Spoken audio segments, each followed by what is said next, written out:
제목이 새롭게 되는 날입니다. 병든 자에게 새롭게 되는 날이란 그 병에서 노임을 받는 날입니다. 남편의 문제로, 아내의 문제로, 또 자녀의 문제로 고통당하는 가정이 새롭게 되는 날이란 그 모든 문제가 해결함을 받는 날이기도 합니다. 오늘 이 설교를 듣는 여러분들에게 새롭게 되는 날이 되기를 원하신다면 오늘 성령이 오셔서 우리들의 마음을 뜨겁게 해주셔야 됩니다. 그렇게 소망하고 성령을 기다리는 모든 분들을 오늘 그렇게 될 것을 저는 믿습니다. 그런데 하나님은 우리를 그렇게 새롭게 해주시기 전에 반드시 통과해야 될 문을 하나 준비해 놓으셨습니다. 그것은 십자가입니다. 십자가를 경유하지 않고는 그 어느 누구의 심령도 새롭게 될 수가 없습니다.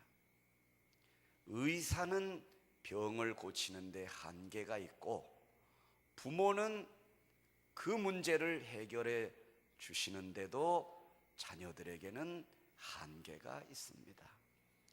남편도 아내도 자식도 그 누구도 해결해 줄 수가 없는 그런 문제들이 얼마나 많습니까?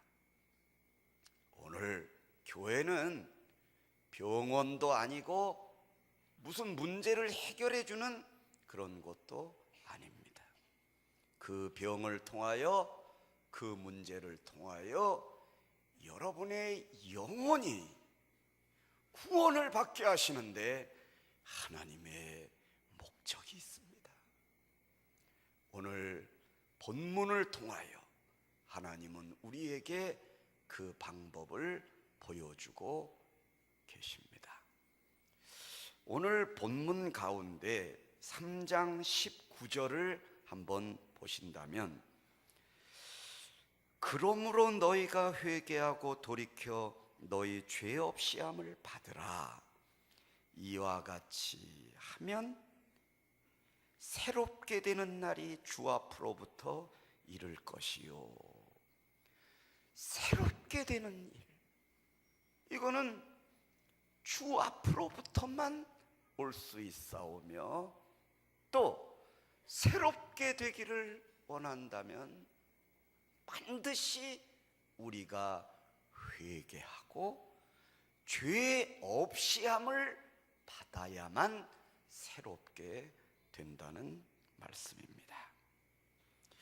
오늘 이 본문의 내용은 사도 베드로가 초대 교회에 모여든 많은 유대인들을 향하여 너희가 바로 하나님의 아들 예수 그리스도를 십자가에 못 박혀 죽인 장본인들이 아니냐?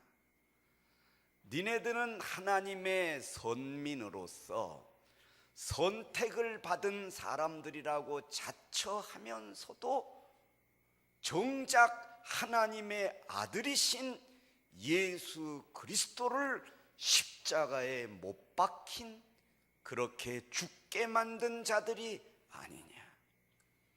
너희들이 진정으로 새롭게 되기를 원한다면 회개하라 이것입니다. 회개가 뭡니까? 울고 불고 잘못했다고 비는 게 회개입니까? 아닙니다.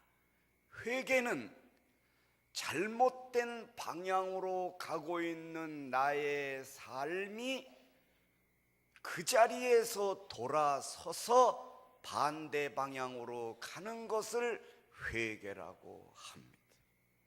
그러므로 목사면서 장로님이면서 권사님이면서도 믿음 없이 지금 길을 가고 있다면 이 순간에 돌아서시기를 바랍니다.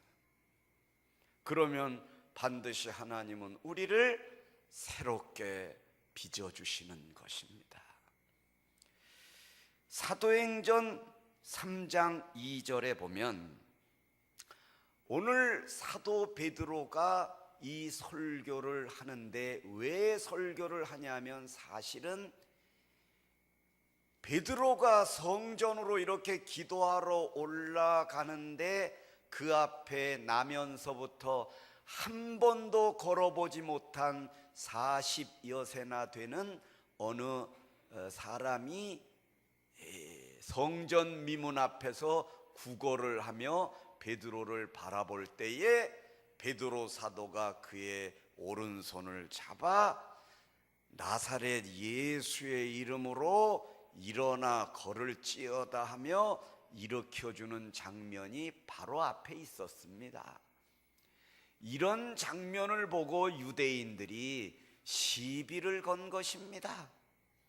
이에 대한 반론으로 베드로가 설교하고 있는 거죠. 그래서 지금 읽어드리는 이 부분은 바로 그 안전뱅이, 그에 관한 이야기입니다. 사도행전 3장 2절, 나면서 못 걷게 된 이를 사람들이 메고 오니 이는 성전에 들어가는 사람들에게 구걸하기 위하여 날마다 미문이라는 성전문에 두는 자다. 3절에 보니까 그가 베드로와 요한이 성전에 들어가려 함을 보고 구걸하거늘, 5절에 보니까 그가 그들에게서 무엇을 얻을까요 바라보거늘. 오늘 예배에 나오신 분 중에도 휠체어에 앉거나 목발을 짚고 오신 분들이 여럿 계십니다. 그런데 이분들은 나면서부터 못 걷게 되셨는지 아니면 중도의 장애를 입으셨는지 알 길이 없지요. 그러나 오늘 이 사도행전에 나오는 이 사람은 태어나면서 장애를 입은 것입니다. 한 번도 걸어본 적이 없어요. 그러나 여기 장애를 입은 분 중에는 목발을 짚으면 일어날 수 있는 분이 계셔요. 또 휠체어에 앉아있지만 누군가 옆에서 부축해주면 일어날 수 있는 분도 있습니다.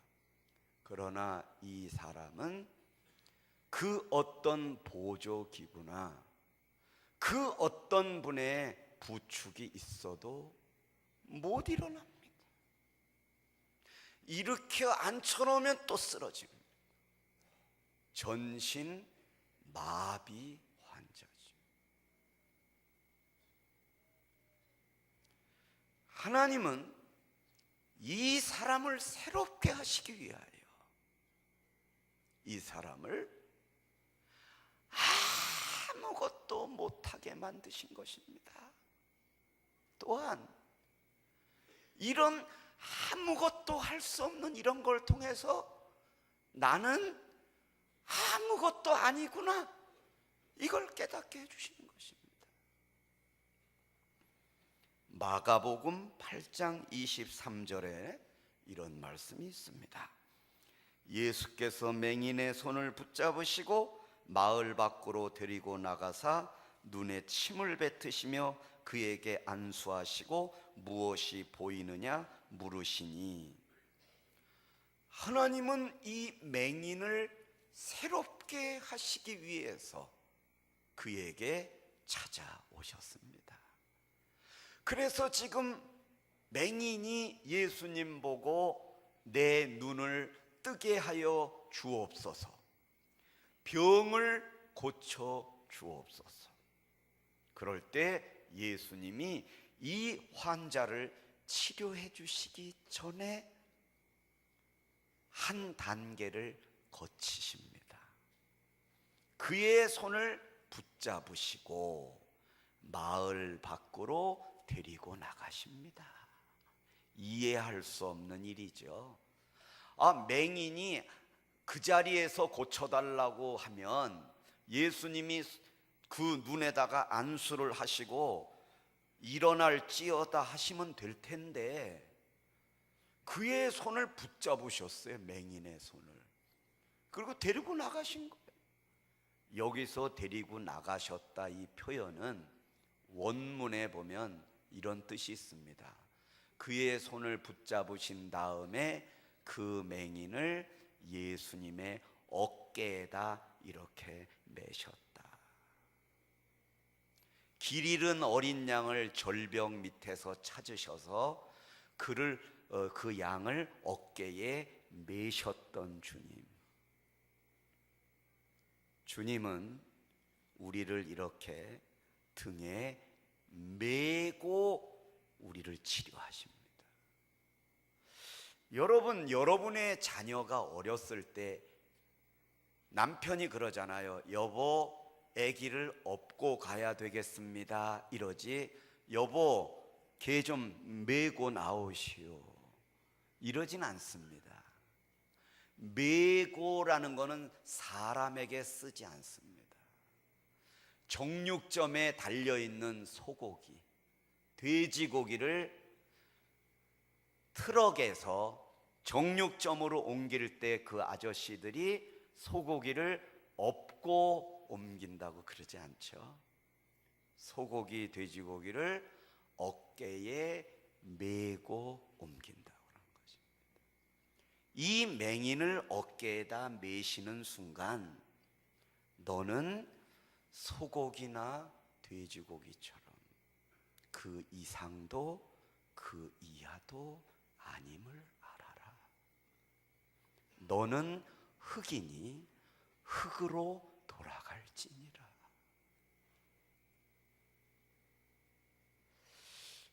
여러분, 맹인을 데리고 어깨에 메고 나가셨다는 것은 본당에서 1층 로비로 나가셨다는 뜻이 아닙니다.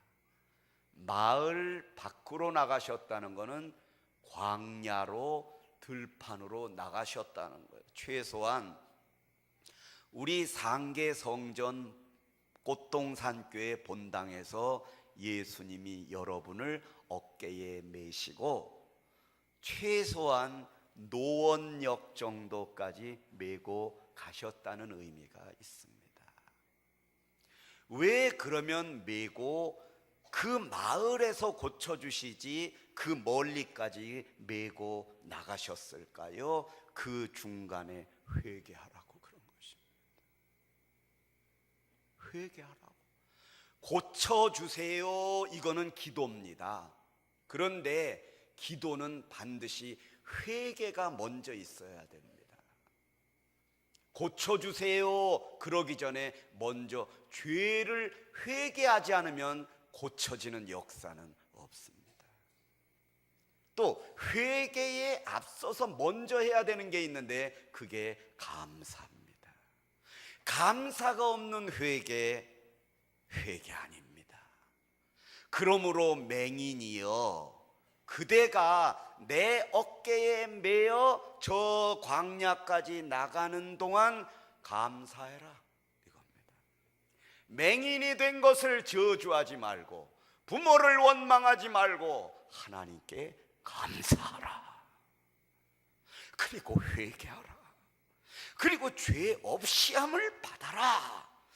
그러면 내 눈이 뜨여지게 되리로다, 이겁니다. 그럴 때에 사도행전 3장 8절에 뛰어서서 걸으며 그들과 함께 성전으로 들어가면서 걷기도 하고 뛰기도 하고 하나님을 찬송하니, 이 사람에게 걷기도 뛰기도 이거는 육체가 새로워진 것입니다. 그렇죠? 찬송을 했다. 이 사람의 영혼이 새로워지는 장면입니다. 세상 노래만 부르던 자가 입만 열면 남을 무시하던 자가 입만 열면 자녀들을 꾸짖던 자의 입에 찬송이 들려지는 순간이 새로워지는 순간 아니겠습니까? 그런 역사는 우리에게 일어날 수 없습니다. 성령이 오셔야 됩니다. 하나님의 성령이 우리 가운데 이 시간에 충만히 부어질 때 우리도 모르는 순간에 새로워지게 될 줄 믿습니다. 그래서 오늘 사도행전 2장 38절에 보면 베드로가 이르되 너희가 회개하여 각각 예수 그리스도의 이름으로 세례를 받고 죄 사함을 받으라. 그리하면 성령의 선물을 받으리니. 아까는 뭐라고 그랬어요? 새로워지는 날이 이르리니. 여기는 똑같은데도 뭐예요? 성령의 선물을 받으리니. 그러니까 새로워지는 것은 어디 가서 교양을 쌓거나 어디 가서 문화교실을 배운다거나 어디 가서 노력하거나 책을 많이 읽는다거나 많은 사람들, 지적인 사람들과 교류를 나눔으로써 새로워지는 게 아니라 골방에 들어가 하나님 앞에 엎드리고 기도하고 매달릴 때에 여러분 하늘로부터 부어지는 하나님의 역사로 새로워지게 될 줄 믿으시기 바랍니다. 이런 역사가 여러분에게 일어날 수 있습니다. 그런 역사가 일어나기만 하면 암덩어리가 없어지는 것은 그거는 보너스로 주시는 것입니다. 교회는 병원이 아닙니다. 그러나 내 영이 새롭게 되면 하나님이 다 고쳐주실 준비를 하고 계신 것입니다. 요한복음 20장 21절입니다. 예수께서 또 이르시되 너희에게 평강이 있을지어다. 아버지께서 나를 보내신 것 같이 나도 너희를 보내노라. 22절 이 말씀을 하시고 그들을 향하사 숨을 내쉬며 이르시되 성령을 받으라. 예수님은 죽음의 권세를 이기시고 부활하셨습니다. 그런데 그의 제자들은 아직도 죽음 가운데 부들부들 떨면서 마가의 다락방에 숨어 있었습니다. 그러니 목사면 무슨 소용이 있고 장로님이면 무슨 소용이 있고 권사님이면 무슨 소용이 있습니까? 주님은 죽음의 권세를 이기시고 무덤에서 살아나셨는데 어찌하여 우리는 아직도 사망 가운데 부들부들 떨고 있습니까? 그들을 향하사 숨을 내쉬며 그들에게 생기를 불어넣으시며 성령을 받으라 하신 것입니다. 이 생기, 숨, 이게 구약의 히브리어로 루아흐입니다. 루아흐.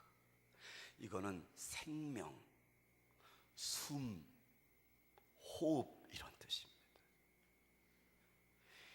여러분, 우리의 생명은 이 코끝에 있습니다. 아무리 우아하게 앉아 계셔도요, 여기서 우리가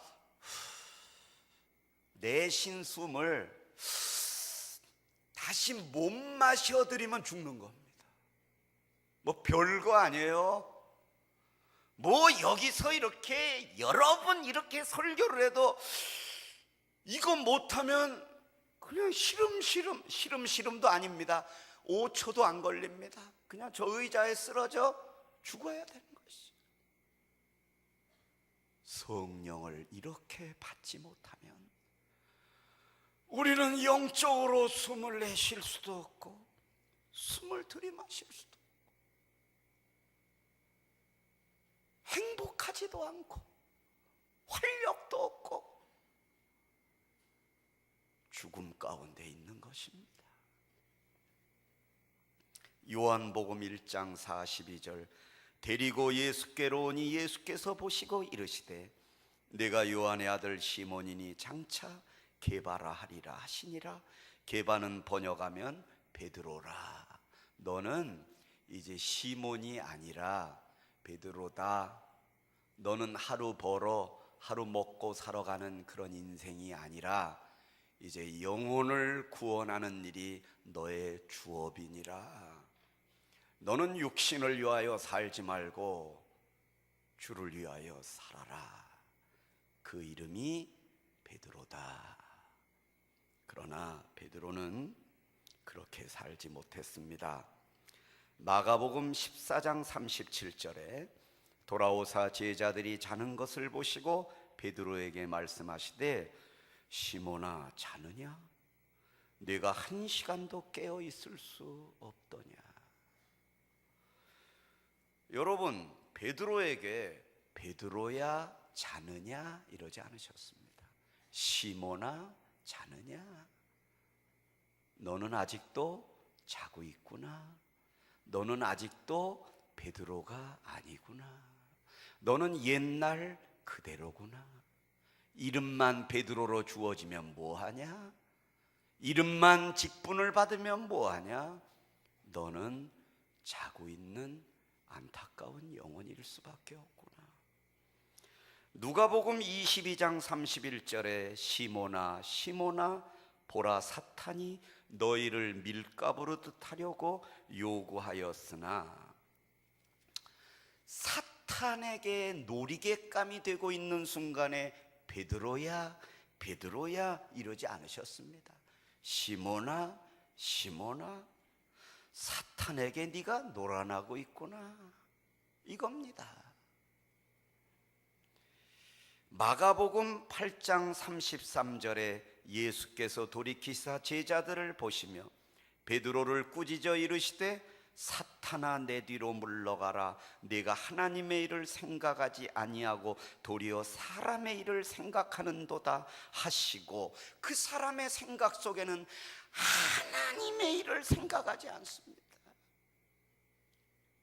오늘도 많은 병든 자에게 기적을 일으켜달라고 대표 기도하시는 장로님께서 간절히 기도하셨습니다. 여기에 우리 같이 기도에 동참하고 있는 우리들 가운데 같이 동참해야 되는데, 그걸 믿지도 않거니와 기대하지도 않고 하나님이 하시는 일을 생각하지도 않고 그저 염려와 불안과 두려움에 사로잡혀 하루하루를 죽지 못해서 살아가는 인생들이 있다면 오늘 그 사람이 바로 시몬인 것입니다. 그러나 오늘 베드로는 오순절 다락방에 있었던 성령의 불세례를 받은 후에 그는 180도 새로워진 사람이 되었습니다.